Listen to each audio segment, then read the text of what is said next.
Sumainyo ang Panginoon. At sumaiyo rin. Ang mabuting balita ng Panginoon ayon kay San Juan. Papuri sa iyo, Panginoon.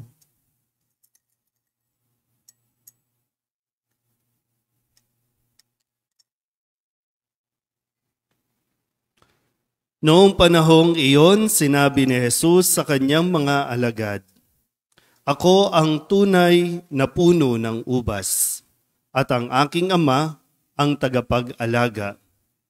Pinuputol niya ang bawat sangang hindi namumunga, at kanya namang pinuputulan at nililinis ang bawat sangang namumunga upang lalong dumami ang bunga. Nalinis na kayo sa pamamagitan ng salitang sinabi ko sa inyo. Manatili kayo sa akin at mananatili ako sa inyo. Hindi makapamumunga ang sangang hindi nananatiling nakakabit sa puno.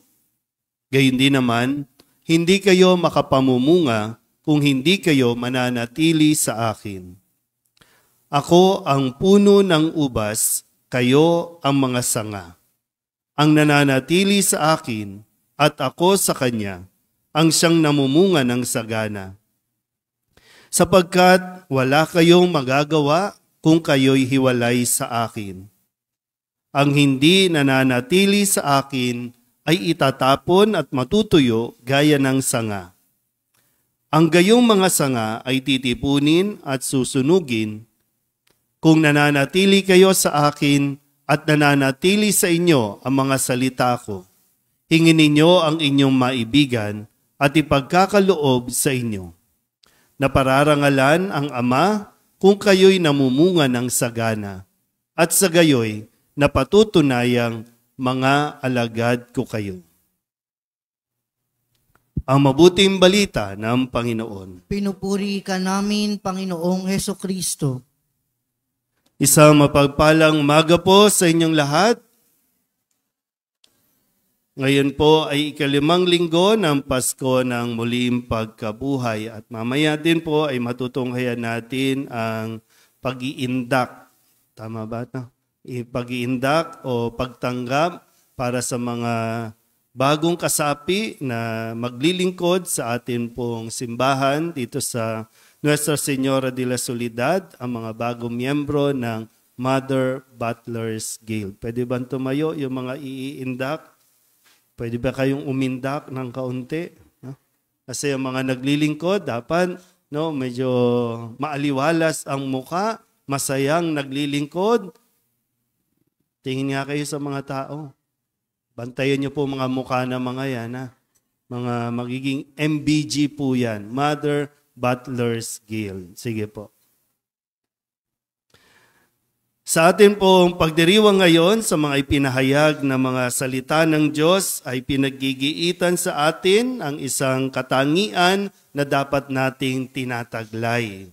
Parang sa pagpasok sa isang relasyon, no? Hindi lang basta magdidesisyon ka na magmahal, kundi kailangan din ay mayroong ka bang kapasidad na manatili. Yan. Yung capacity to remain. Kaya nga sabi ni Kristo, ito po ang konteksto ay kung babasahin niyo po, babalikan niyo yung Ebanghelyo ni San Juan, kung babalikan niyo bago ang bahaging ito yung mga huling tagpo na kasama ni Jesus ang kanyang mga alagad bago pa man tuluyan siya na hulihin, pahirapan. Kaya yung mga salita niya ay sinasabi niya na manatili kayo sa akin. Ano man ang mangyari, manatili kayo sa akin. At dapat maalala ninyo ano ba ang status natin. Sino ba kayo at sino ako? Na siyang sinasabi dito, ako ang puno ng ubas, kayo ang mga sanga. Na kailangan ng sanga nananatili sa puno. Kung paanong ang tagapag-alaga ay inaalagaan nito, pinuputulan ng mga bahagi para lalong mas umusbong, lalong mas magdahon, lalong mas mamunga. Kaya manatili kayo sa akin, ang sabi ni Jesus. Sabihin niyo nga po, manatili. Ulit, manatili. Ayan. At kung sa konteksto din no, ng atin pong panahon ng ipagdiriwang ng muling pagkabuhay, 2 linggo na lang po o 1 linggo ay ang pag-akyat na ni Jesus sa langit. So, iiwan niya na talaga ang kanyang mga alagad dito sa lupa. Tapos na ang kanyang pagpapakita at patapos na rin ang kanyang mga huling habilin. At gagaya nito, sinasabi niya, ano man ang mangyari, manatili kayo sa akin.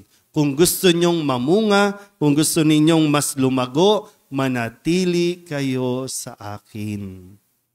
Sabihin nyo nga ulit, manatili. Alam na ni Jesus, no, ang pagdaraanan ng kanyang mga alagad at malalaman ng mga alagad kung ano ang dadanasin ni Jesus. Maraming paghihirap na daranasin si Jesus na makikita nila at sana hindi sila panghinaan ng loob, hindi sila maiskandalo, kundi maging matatag at masabi pa rin nilang mananatili kami sa iyo, Panginoon. Sa iyo lang kami, diyan lang kami sa tabi mo.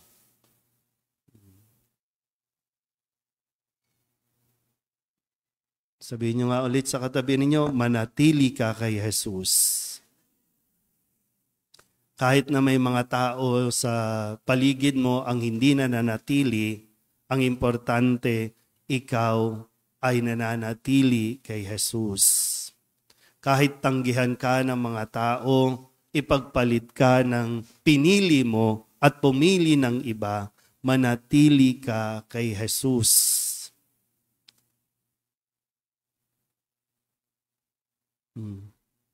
Kahit magkasakit ka, kung anumang sakit na malubha, manatili ka kay Jesus.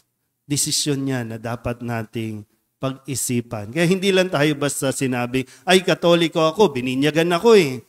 Binyagan na ako, hindi lang basta doon. Kasi kailangan mo rin bantayan. Kailangan mo rin na, kumbaga, no, pagyabungin din. Kasi hindi naman yun parang automatic o bininyagan na ako ha o connected na tayo. Kasi yung mga connection, pwede yung maputol. Yung mga nakiki-wifi nga, pag pinatay yung wifi, di ba? Wala ka nang connect. Ibig sabihin, inaalagaan pa din. At yung connection natin, maaring subukin yan. Maaring mahirapan tayo pagpasok sa relasyon, pero kailangan mo pa rin at the end of the day, magdidesisyon kang mananatili ako sa iyo. Ang tao pong nananatili sa Diyos, ang mas pinipiling manatili kay Jesus, nagiging madali para manatili siya sa tao. Ang taong nakakonekta kay Jesus, madali ring mag-connect sa tao.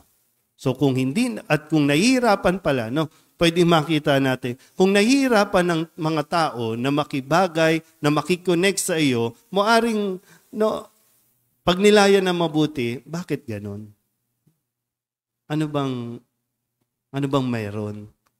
Bakit hindi ka makakonect sa tao? Bakit ang tao hindi makakonect sa iyo? Baka masyadong distant, baka masyadong malayo. Baka yung tingin natin sa ating sarili ay talagang ibang-iba sa kanila.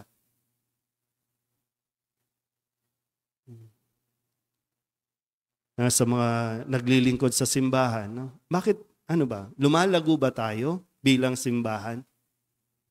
Pag sinabing lumalago, dumadami ba tayo? Nagkakaroon ba tayo ng mga bagong miyembro? Nadadagdagan ba ang mga nagsisimba dito? Kasi pwedeng matanong, ano ba? Tayo ba? Ako ba? Connected sa Diyos? Nararamdaman ba ng mga tao ang connection natin sa Diyos?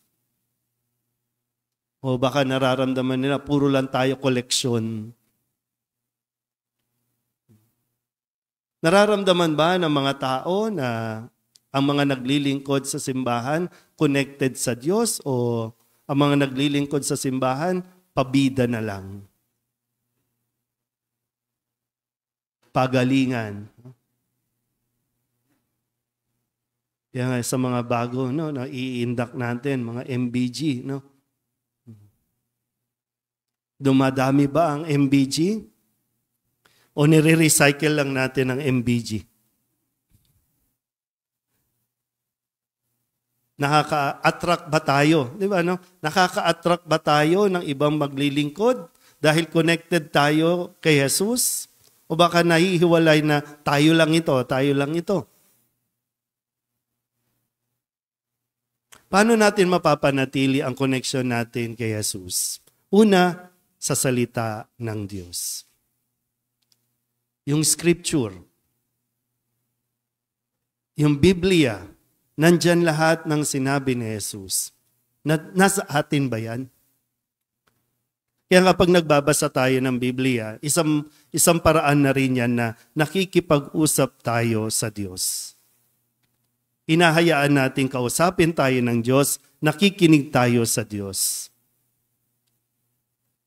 So, nasa atin ba ang salita ng Diyos? Pangalawang mahalaga po na makita natin, no, kung paano tayo mananatiling connected, no, kay Jesus. Kumakain ba tayo sa inihahanda ni Jesus sa banal na misa? So, hindi lang basta nabinyagan ka, kundi pagkatapos ng binyag, magpapatuloy. Kaya nga, kapag pagkatapos po ng binyag, pinapaalala natin sa mga magulang, mga ninong at ninang na mula ngayon, mula dito, ay tutulungan, aalalayan ang mga bata sa susunod na pagtanggap ng susunod na sakramento. So hindi natatapos doon na binuhusan ka na o member ka na, ha? Member ka na. Kailangan mo pang palaguin din ang iyong sarili. Pagyamanin ang iyong sarili para mas lumago. At kapag sinabing lumalago tayo, ibig sabihin gumaganda ang pananaw natin sa buhay, mas nagiging positibo tayo sa buhay, mas nagmamature tayo, mas natututo tayong humawak ng mga responsibilidad natin. Dahil sa pagsunod natin kay Kristo. So, kukonekta tayo. Kapag nakakonekta sa Diyos, kayang-kaya nating kumonect sa tao. Hindi lahat ng kumukonekta sa tao ay connected sa Diyos. Yung iba nga, humihiwalay na, nagtatayo na ng sariling simbahan, nagtatayo ng sariling kulto, nagtatayo ng sarili nilang grupo na sinasabing, praise the Lord kami, para kay Jesus kami.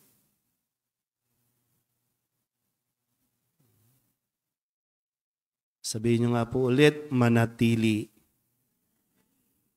Sana po, no? Ano man ang pagdaanan natin, masunugan man tayo. No? Dito sa lugar natin, 3 beses, 4 na beses nang nagkakasunog. No? Sana manatili pa rin tayo kay Jesus. Humiwalay ka na sa jumper, manatili ka kay Jesus para hindi tayo magkasunog. No? Ang init. Diba? Magkasakit man tayo, manatili pa rin tayo kay Jesus. Dahil isang araw, makikita natin ang bunga ng atin pong pinili na mananatili kay Jesus. Amen?